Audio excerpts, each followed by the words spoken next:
വെറുത്തിട്ട് അടിയുണ്ടാക്കി പോരേണ്ട ആവശ്യമില്ല. May be ശരിയാണ്, ചിലർക്ക് ഇപ്പൊ ഒരു ഡൊമസ്റ്റിക് അബ്യൂസ് സഹിച്ച ഒരാൾക്ക് അല്ലെങ്കിൽ ഒരു സെക്ഷൽ അബ്യൂസ് ഒരു റിലേഷൻഷിപ്പിനകത്ത് നടന്ന ഒരാൾക്ക് you can still love that person എന്ന് പറഞ്ഞുകൊണ്ടിരിക്കാനായിട്ട് പറ്റത്തില്ല. പക്ഷേ if you are still in love with that person, അങ്ങനെയാണ് ഈ വണ്ടി ഓടിക്കൊണ്ടിരിക്കുന്നതെങ്കിൽ change the way you love them. അത്രേ ചെയ്യാനുള്ളൂ അതിനകത്ത്. It takes time. കുറച്ചാൾ കഴിഞ്ഞ് കഴിയുമ്പോൾ നമുക്ക് തന്നെ മനസ്സിലാകും, നമ്മൾ തന്നെ വരയ്ക്കേണ്ട സാധനം ബോർഡറൊക്കെ വരയ്ക്കേണ്ടത് വരച്ച് നമ്മൾ മൂവ് ഓൺ ചെയ്യും. അങ്ങനെയാണെങ്കിൽ ഇപ്പം നമ്മൾ റിലേഷൻഷിപ്പിനെ കുറിച്ചല്ലേ പറയുന്നത്. ഇപ്പൊ ഈ അഞ്ജുവിന്റെ തന്നെ റിലേഷനിലാണെങ്കിലും അഞ്ജു ഇപ്പൊ ഇതുപോലെ പലതവണ ഇങ്ങനെ നിങ്ങൾ ഇതായിട്ടുണ്ടാവും. ഓക്കെ, ഞാൻ ചാൻസ് കൊടുക്കാം, വീണ്ടും ഇങ്ങനെ ഇതായി. പക്ഷെ നമ്മൾ എല്ലാവരും അതേല്ലേ, നമ്മൾ ആരും ഫസ്റ്റ് ഇതിൽ തന്നെ നമ്മൾ എന്നെ കൊണ്ട് പറ്റില്ല എന്ന് പറഞ്ഞാൽ നമ്മൾ വിട്ടുപോരില്ല. നമ്മൾ ഈ പറയുന്ന പോലെ ജെന്യുവൻ ആയിട്ടുള്ള ഒരു സ്നേഹം നമ്മുടെ ഇടയിലുണ്ടെങ്കിൽ നമ്മൾ അവർ മൾട്ടിപ്പിൾ ചാൻസസ് നമ്മൾ കൊടുക്കും. പല തവണയും കൊടുത്തിട്ടും നമുക്ക് ആ ഒരു നമ്മളൊരു ലൂപ്പ് ക്രിയേറ്റ് ചെയ്യാണ്. എഗെയിൻ എനിക്കിത് വർക്ക്ഔട്ട് ആവുന്നില്ല, ഓക്കെ, ഈ ഒരു ഇതെനിക്ക് ശരിയാവണില്ല എന്ന് നമുക്കൊരു പോയിന്റിൽ നമുക്ക് ആർക്കും നമ്മുടെ മൈൻഡ് അങ്ങനെ തോന്നും അല്ലേ. അങ്ങനെ അഞ്ജുവിന് തോന്നിയിട്ട് അഞ്ജു തന്നെയാണോ ഇനി ഇത് വേണ്ട എന്നും പറഞ്ഞ് അത് ബ്രേക്കപ്പ് ചെയ്ത് പോണ ആണോ? എക്സാക്ട്ലി. കാരണം നമുക്കിത് ആരെങ്കിലും ഒരാൾ ആ മൂവ് എടുത്തല്ലേ പറ്റത്തുള്ളൂ അതിനകത്ത്. പക്ഷെ അവിടെ നമ്മുടെ നമ്മുടെ ആംഗിളിലും നമ്മുടെ ഇതിലല്ലേ നമ്മൾ തിങ്ക് ചെയ്യണത്. അപ്പൊ ഞാൻ കാൽക്കുലേറ്റ് ചെയ്തതോ അല്ലെങ്കിൽ ഞാൻ തിങ്ക് ചെയ്യണതോ ശരിയാണോ? ഞാൻ ഈ വിചാരിക്കുന്ന പോലെ തന്നെ ആയിരിക്കുമോ ചിലപ്പോൾ ഫാക്ടർ എനിക്ക് തെറ്റിയതായിരിക്കുമോ? അങ്ങനെ ഒരു പ്രാവശ്യം കൂടെ എന്നാ ചാൻസ് കൊടുക്കണം. ഞാൻ ഒരു പക്ഷെ ഞാൻ ആലോചിക്കുന്നതിന്റെ കുഴപ്പമാണോ, ഞാൻ എന്ന് ഇങ്ങനെ മാറാം, എന്റെ തോട്ടിന്റെ കുഴപ്പമായിരിക്കും.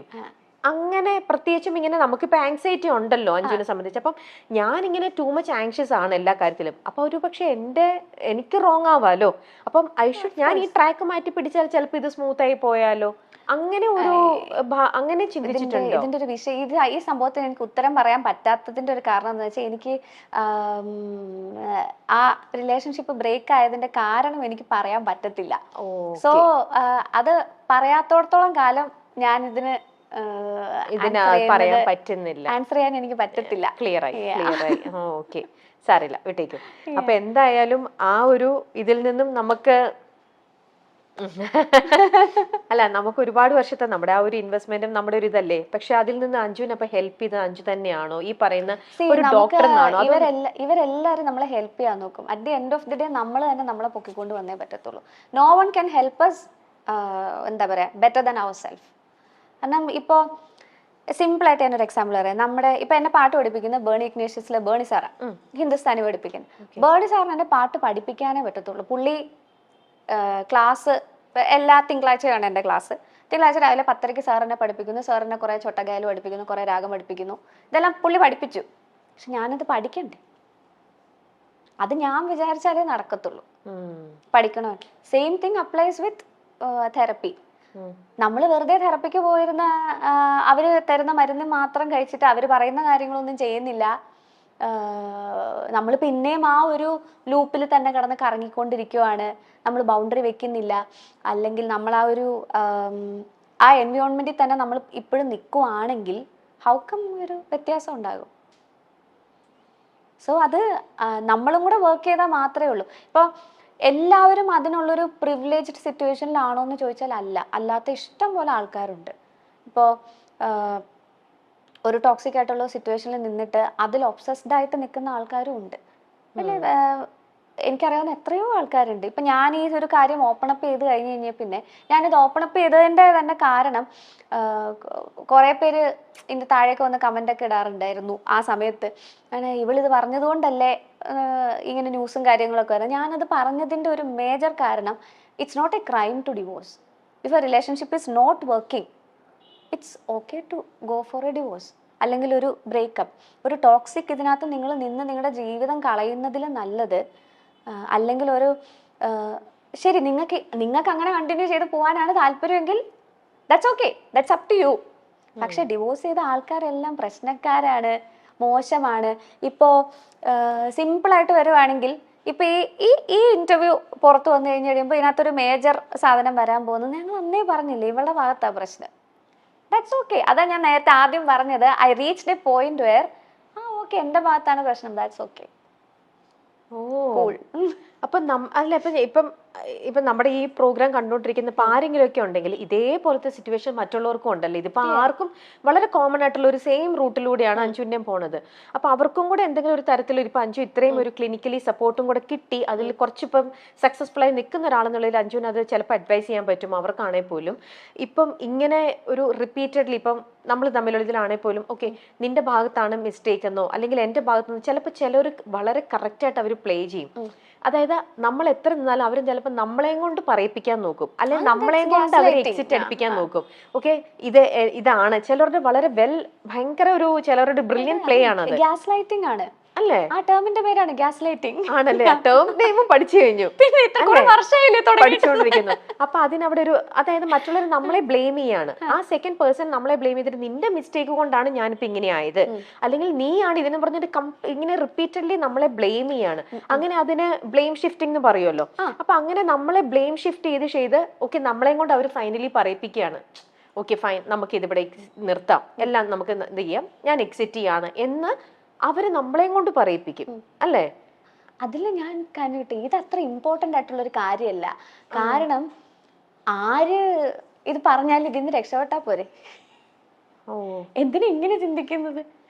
ഇപ്പൊ അവര് നമ്മളെ കൊണ്ട് പറയിപ്പിച്ചാലും നമ്മൾ അവരെ കൊണ്ട് പറയിപ്പിച്ചു. ഇപ്പൊ ആര് എന്താ ബ്രേക്കപ്പ് പറഞ്ഞാലും അതൊരു ടോക്സിക് റിലേഷൻഷിപ്പ് ആണെങ്കിൽ ആര് ബ്രേക്കപ്പ് പറഞ്ഞാലും അവര് നമ്മളെ കൊണ്ട് പറയിപ്പിച്ചതാണെങ്കിൽ പോലും ദാറ്റ്സ് ഗുഡ്, റൈറ്റ്? അങ്ങനെ എടുത്താ പോരെ. പക്ഷെ അങ്ങനെ ഇത് ഇപ്പം നമ്മൾ തമ്മിലുള്ള ഫ്രണ്ട്ഷിപ്പിനിടയിലും ഞാൻ പെട്ടെന്ന് അങ്ങ് ഓക്കെ കല്ലിവലി നമുക്കെന്നാ പിരിയാന്ന് പറഞ്ഞ് ഒരു നേരത്തെ എന്റെ ഒരു ദേഷ്യത്തിൽ ചുണ്ടി എടുത്തിട്ട് ഞാൻ ഇറങ്ങിപ്പോയി കഴിഞ്ഞാൽ പിന്നീട് നമ്മൾ ലൈഫിൽ നമുക്ക് ദൈവം മറവി തന്നിട്ടുണ്ടല്ലോ. അപ്പൊ നമ്മൾ അതിൽ പിന്നീട് അയ്യോ ഞാൻ അവിടെ ഇങ്ങനെ ചെയ്തിരുന്നെങ്കിൽ എനിക്ക് അവരുമായിട്ടുള്ള റിലേഷൻ കണ്ടിന്യൂ ചെയ്യാമായിരുന്നു, ഞാൻ അവിടെ ഒന്നും റിഗ്രറ്റ് ചെയ്ത്, അങ്ങനെ നമുക്ക് ചിലപ്പോൾ ഒരു റിഗ്രറ്റ് തോന്നാം ലൈഫിൽ അല്ലേ? നമ്മള് മേ ബി മൾട്ടിപ്പിൾ ചാൻസസ് കൊടുത്തിട്ടല്ലേ നമ്മള് ഇതിനകത്തുനിന്ന്. എന്നെയൊക്കെ സംബന്ധിച്ച് ഞാനൊക്കെ ഇപ്പോൾ ഒരു ഫ്രണ്ട്ഷിപ്പ് കട്ട് ഓഫ് ചെയ്യുന്നതാണെങ്കിലും അല്ലെങ്കിൽ ഒരു റിലേഷൻഷിപ്പ് കട്ട് ഓഫ് ചെയ്യുന്നതാണെങ്കിലും ഞാൻ ഇഷ്ടംപോലെ ചാൻസ് കൊടുക്കും ആൾക്കാർക്ക്, ഇഷ്ടംപോലെ ചാൻസ് കൊടുക്കും. ചാൻസ് കൊടുത്തിട്ട് പറ്റുന്നില്ല എന്ന് കണ്ടാൽ മാത്രമേ ഉള്ളൂ ഇത്. അതിനകത്തും I don't stop loving them or I don't stop caring about them. നാളെ അവർക്കൊരു ബുദ്ധിമുട്ടുണ്ടായാൽ ഞാൻ ചെല്ലത്തില്ല എന്നല്ല, ഞാൻ ചെല്ലും. പക്ഷെ എന്നെ ഹേർട്ട് ചെയ്യാനുള്ള സാധനം ഞാൻ സമ്മതിക്കത്തില്ല, അത് ഞാൻ വരയ്ക്കും. മേ ബി അതിനെ വേണമെങ്കിൽ സെൽഫിഷ്നെസ് എന്ന് വിളിക്കാം, ദാറ്റ്സ് ഓക്കെ. അന്ന് എനിക്ക് വരയ്ക്കേണ്ട ബോർഡർ ഞാൻ വരയ്ക്കും. അതായത് ഓൾറെഡി നമ്മളെ ഒരുപാട് ഹേർട്ട് ചെയ്തിട്ടുണ്ട്, നമ്മൾ ഒരുപാട് വേദനിപ്പിച്ചിട്ടുണ്ട്. ഇനിയും അവർക്ക് എന്തെങ്കിലും ഒരു ആവശ്യം വന്നാലും നമുക്ക് അവരെ ഇഷ്ടമായതുകൊണ്ട് നമ്മൾ അവിടെ ചെയ്തു കൊടുക്കാം. ഇപ്പൊ അവർക്കൊരു സപ്പോസ് ഒരു ആക്സിഡന്റ് ഉണ്ടായി, അവരുടെ എമർജൻസി കോണ്ടാക്ട് നമ്മൾ ആണെന്നിരിക്കട്ടെ, മാറ്റിയിട്ടില്ല, കോള് വന്നു, അത് വളരെ മാനുഷികമായിട്ടുള്ള ഒരു കാര്യമാണ്. ജസ്റ്റ് ബീങ് കൈൻഡ്, അത്രേ ഉള്ളൂ. ദാറ്റ് ഡസന്റ് മീൻ നാളെ അവർക്ക് പിന്നെയും എന്റെ തലയിൽ കയറിയിരുന്ന് നിരങ്ങാനുള്ള ചാൻസ് ഞാൻ കൊടുക്കും എന്നുള്ളത് അല്ല. ഞാന് ഈ നമുക്ക് ജസ്റ്റ് ഫോർഗീവ് പീപ്പിൾ എളുപ്പമുള്ള കാര്യമൊന്നുമല്ല. ക്ഷമിക്കാം, പക്ഷെ മറക്കേണ്ട ആവശ്യമില്ല. എന്താ അവര് ചെയ്തതെന്നുള്ളത് നമ്മൾ മറക്കേണ്ട ആവശ്യമില്ലല്ലോ. അതൊന്ന് ഓർത്ത് വെച്ചാൽ മതി. അപ്പൊ ഒരു തയ്യകലത്തിൽ നിർത്തിയാൽ മതി. അത് എവിടെ നിർത്തണം, അവരെവിടെ നിൽക്കണം, നമ്മളെവിടെ നിൽക്കണം എന്നുള്ള ആ ബോർഡർ വരയ്ക്കുന്നത് നമ്മളായാൽ കാര്യങ്ങൾ കുറച്ചും കൂടെ എളുപ്പമായിരിക്കും. ഇതൊന്നും ചിലപ്പോ കേൾക്കുന്ന ആൾക്കാർക്കും മനസ്സിലാവുന്നുണ്ടാവത്തില്ല. എനിക്ക് കറക്റ്റ് ആയിട്ട് മനസ്സിലാവുന്നുണ്ട്, ആർക്കും മനസ്സിലാവുന്നുണ്ട് അഞ്ജു, വളരെ ക്ലിയർ ആയിട്ട് തന്നെ. കാരണം നമുക്ക് ആർക്കാണെങ്കിലും നമുക്കിത് റിലേറ്റ് ചെയ്യാൻ പറ്റുന്ന ഒരു കാര്യം തന്നെയാണ് അഞ്ജു പറയണത്. ഇറ്റ്സ് നത്തിങ് അങ്ങനെ ഒരു ഇതൊന്നും അല്ല. നമ്മുടെ സൊസൈറ്റിയിലും അല്ലെ നമ്മുടെ ഇടയിലും ഇത് ഒരിക്കലും ഒരു എളുപ്പമുള്ള പ്രോസസ്സാണെന്ന് ഞാൻ പറയത്തേ ഇല്ല. ഇത് വളരെ ബുദ്ധിമുട്ടുള്ള, ഒരുപാട് ശ്രമം കൊണ്ട് നമ്മള് പല തവണയും തോറ്റ് റോക്ക് ബോട്ടം, ഞാൻ എത്ര തവണ റോക്ക് ബോട്ടം ഹിറ്റ് ചെയ്തിട്ടുണ്ടെന്ന് എനിക്ക് തന്നെ അറിയത്തില്ല. റോക്ക് ബോട്ടം ഹിറ്റ് ചെയ്ത് കഴിഞ്ഞ് കഴിയുമ്പോൾ thankfully I have people around me who are really supportive എന്നല്ല ഞാൻ പറയേണ്ടത്, who understand what I am going through എന്നുള്ളത് മനസ്സിലാക്കാൻ കഴിവുള്ള കൂട്ടുകാരുണ്ട്.